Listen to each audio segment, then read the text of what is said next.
Hello everyone, welcome back to my channel. Viewers, आज की इस वीडियो में तहजीबी मकासद पढ़ेंगे। इससे प्रीवियस वीडियो में मैंने अफादी मकासद कंप्लीट करा दिया था। ये क्लास नंबर 3 है, तो चलिए स्टार्ट करते हैं। अब तक हमने ज़बान के अफादी मकासद पर रोशनी डाली है, लेकिन हम ये भी बखूबी जानते हैं कि ज़बान और अदब को अलहदा नहीं किया जा सकता। ज़बान और अदब एक दूसरे के लिए लाजिम व मलजूम है। ज़बान की तालीम का मकसद ही ये है कि पढ़ने वाला ज़बान पर अबूर हासिल करके अदबी शाहकारों का मुताला करने के काबिल बन जाए। इसलिए जिस तरह उर्दू पढ़ाने के 4 अफादी मकासद हैं, इसी तरह अदब के मुताले के भी 3 मकासद हैं, जिनको हम कल्चरी मकासद भी कहते हैं। तो ये है तहजीबी मकासद, इसको कल्चरी मकासद भी कहते हैं।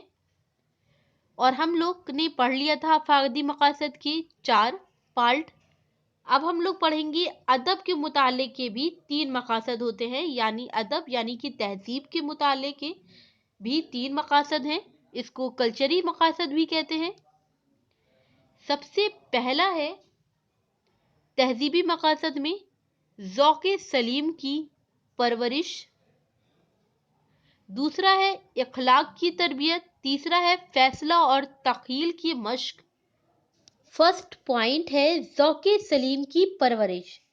तालीम का मकसद सिर्फ दरसी किताबों के मुताला तक ही महदूद नहीं है। दरसी किताबों में तो चंद मुंतखब शदा मज़ामीन या नज़में होती हैं। असल खजाना तो अदब की उन बेशुमार किताबों में मख्फी रहता है, जिसकी एक झलक दरसी किताबों में नजर आती है। इसलिए तुलबा में दरसी किताबों के अलावा दूसरी अच्छी किताबों को पढ़ने का ज़ौक़ पैदा करना चाहिए। मदरस उर्दू का ये फ़र्ज है कि वो जब जमात सबक पढ़ाता है तो सबक की मुनासिबत से तुलबा की तवज्जो अच्छी किताबों की तरफ मुनातिफ करे। मसलन मदरस सबक पंचायत पढ़ाना चाहता है। सबक पढ़ाने से पहले मदरस का फ़र्ज है कि वो मुसन्निफ की मुख्तसर हालात बयान करने के साथ साथ मुसन्निफ की तहरीर कर दे। दूसरी किताबों के नाम भी तुलबा को बताए, तुलबा की रहनुमाई करे कि कौन कौन सी किताबें स्कूल की लाइब्रेरियों से मिल सकती हैं, किन किताबों का मुताला मुफीद और दिलचस्प रहेगा। हमारा मुआशरा है कि अक्सर वालिदैन अपने बच्चों को दरसी किताब के अलावा दूसरी किताबें पढ़ने नहीं देते हैं। जहां बच्चे ने किसी गैर दरसी किताब का मुताला शुरू किया, या तो वालिदैन झटक कर किताब बच्चे के हाथ से छीन लेते हैं या पंद व निसाही के दफ्तर खोल देते हैं। मसलन मियाँ निसाब की किताबें पढ़ो ताकि इम्तिहान में अच्छे नंबरात से पास हो। ये गैर कुतुब व रिसाले तुम्हें इम्तिहान में पास नहीं कराएंगे।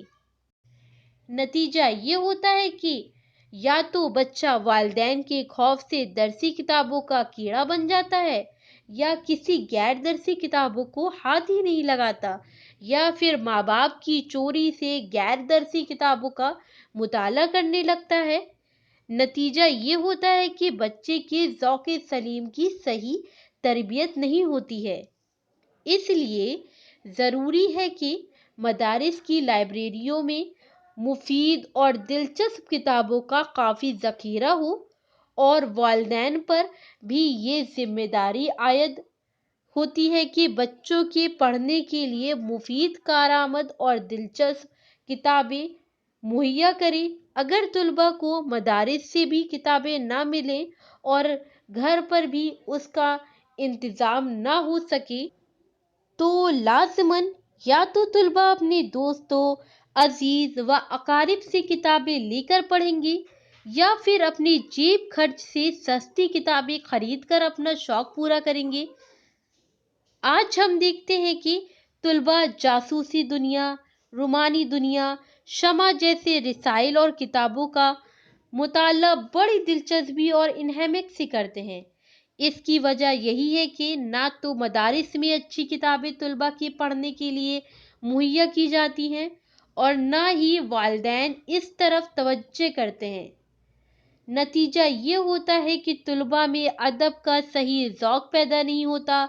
इनको मियार से गिरी हुई जज्बाती और रूमानी किताबें पढ़ने की आदत हो जाती है, जिसकी वजह से तलबा की ज़बान और तख़ील दोनों मुतासिर होते हैं। अगर इब्तिदाई जमात ही से तलबा की सही रहनुमाई की जाए तो कोई वजह नहीं है कि तलबा अच्छी किताबों को छोड़कर दूसरी घटिया किस्म की किताबों की तरफ मतवज्जो हो। इन हालात व वाक़यात की रोशनी में हम इस नतीजे पर पहुँचते हैं कि तलबा के ज़ौक़ सलीम की तरबियत के लिए मदारिस में और साथ ही साथ घर में भी मुफीद, कारआमद और दिलचस्प किताबों का होना बहुत ज़रूरी है। मदारिस में असातिज़ा, साहिबान को और घर में वालिदैन को तलबा की रहनुमाई करनी चाहिए ताकि तलबा में अच्छी किताबें पढ़ने का शौक़ और ज़ौक़ सलीम पैदा हो। देखिए, तलबा यानी कि स्टूडेंट को दरसी किताबों में ही महदूद रखते हैं, यानी कि कहने का मतलब है कि जिससे स्कूल में नंबर मिले जिस किताबों से, उसी में महदूद रखते हैं। बाज़ वालिदैन दूसरी किताबें पढ़ने ही नहीं देते हैं, उनसे छीन लेते हैं और कहते हैं कि स्कूल की किताबें ही पढ़ो जिससे नंबर अच्छे हासिल होंगे। इससे क्या होता है? इससे ये होता है कि बच्चे किताबी कीड़ा बन जाते हैं या छुपकर पढ़ते हैं। इसलिए वालिदैन और उस्ताद दोनों को चाहिए कि वो लाइब्रेरियों से या कहीं से भी चंपक वगैरह बच्चों को मुहैया कराएं और वालिदैन उस बुक को पढ़ने की इजाज़त दें। पढ़ने से क्या होगा? पढ़ने से बच्चे में सलाहियत के साथ साथ उनमें शौक़ भी पढ़ने का बढ़ेगा, अच्छी डेवलपमेंट होगी और ज़ौक़ सलीम पैदा होगा। आज की वीडियो में इतना ही। नेक्स्ट वीडियो में नए टॉपिक के साथ। अगर ये वीडियो आपके लिए हेल्पफुल रही हो तो लाइक, शेयर, सब्सक्राइब करना ना भूलें।